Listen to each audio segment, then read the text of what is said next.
ان الحمد للہ والصلاۃ والسلام علی رسول اللہ۔ حضرت ابو ہریرہ رضی اللہ تعالی عنہ اور حضرت سعید خدری رضی اللہ تعالی عنہ دونوں نے اس بات کی گواہی دی ہے کہ اللہ کے نبی صلی اللہ علیہ وسلم نے 5 قسم کی جو سچائیاں ہیں ان کو بیان کرنے والے شخص کے بارے میں یہ فرمایا کہ اللہ تعالیٰ اس شخص کو بہت پسند کرتا ہے۔ اور یہ جو 5 سچائیاں ہیں ان کی ابتدا لا الہ الا اللہ سے ہوتی ہے،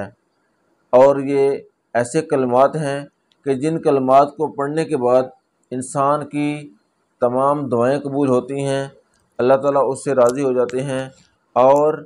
اللہ تعالیٰ کے ہاں یہ کلمات بہت زیادہ وزنی ہیں، بہت زیادہ پسندیدہ ہیں۔ یہ دونوں صحابہ کرام رضی اللہ تعالیٰ عنہ فرماتے ہیں کہ اللہ کے نبی صلی اللہ علیہ وسلم نے فرمایا کہ جب کوئی شخص لا الہ الا اللہ واللہ اکبر پڑھتا ہے تو اللہ کے نبی صلی اللہ علیہ وسلم فرماتے ہیں کہ اللہ تعالیٰ فرماتے ہیں کہ میرے بندے نے سچ کہا کہ یقیناً میں ہی سب سے بڑا ہوں۔ اور جو شخص لا الہ الا اللہ وحدہ کہتا ہے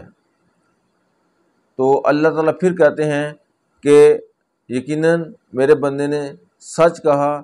میرے علاوہ کوئی معبود نہیں، اور میں یکتا ہوں، اکیلا ہوں، تنہا ہوں۔ پھر اللہ کے نبی صلی اللہ علیہ وسلم نے فرمایا کہ جو شخص لا الہ الا اللہ لا شریک لہ کہتا ہے کہ اللہ کے علاوہ کوئی الہ نہیں اور اللہ کا کوئی شریک نہیں، تو اللہ تعالیٰ فرماتے ہیں کہ میرے بندے نے سچ کہا، یقیناً میرے ساتھ کوئی شریک نہیں ہے، میرا کوئی شریک نہیں ہے۔ اور چوتھے نمبر پر جس بات کا ذکر کیا کہ جب کوئی بندہ لا الہ الا اللہ لہ الملک و لہ الحمد کہتا ہے تو اللہ تعالیٰ فرماتا ہے کہ میرے بندے نے سچ کہا کہ میرے علاوہ کوئی معبود نہیں، میرے علاوہ کوئی الہ نہیں، میرے علاوہ کوئی کسی کی عبادت نہیں، اور میرے لیے ہی بادشاہت ہے اور میرے لیے ہی تمام تعریفات ہیں۔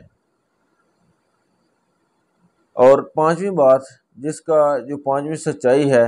جس کا اللہ کے نبی صلی اللہ علیہ وسلم نے ذکر کیا کہ جب کوئی شخص لا الہ الا اللہ ولا حول ولا قوت الا باللہ پڑھتا ہے تو اللہ تعالیٰ فرماتے ہیں کہ میرے بندے نے سچ کہا، میرے علاوہ کوئی معبود نہیں، اور گناہ سے بچنے کی طاقت اور نیکی کرنے کی قوت میرے علاوہ کوئی نہیں عطا کرتا۔ تو جس بندے نے یہ 5 کلمات کہہ لیے یقیناً جہنم کی آگ ایسے بندے کو نہیں چھوئے گی۔ اور یہ 5 کلمات ایسے ہیں کہ جن کلمات کو پڑھ کر اگر اللہ سے دعا کی جائے تو یہ بات یقین کی جا سکتی ہے کہ اللہ تعالیٰ اس دعا کو رد نہیں کرتا۔ ان 5 کلمات کو پڑھنے سے اللہ تعالیٰ انسان کی شیطان سے حفاظت کرتا ہے۔ ان 5 کلمات کو پڑھنے سے انسان کو بے پناہ اللہ تعالیٰ کی برکتیں اور رحمتیں حاصل ہوتی ہیں۔ تو اللہ سے دعا ہے کہ اللہ تعالیٰ ہمیں اللہ کا ذکر صحیح طریقے سے کرنے کی توفیق عطا فرمائے، اور ایسے طریقے کے مطابق کرنے کی توفیق عطا فرمائے جو اللہ کے نبی صلی اللہ علیہ وسلم نے بتایا ہے۔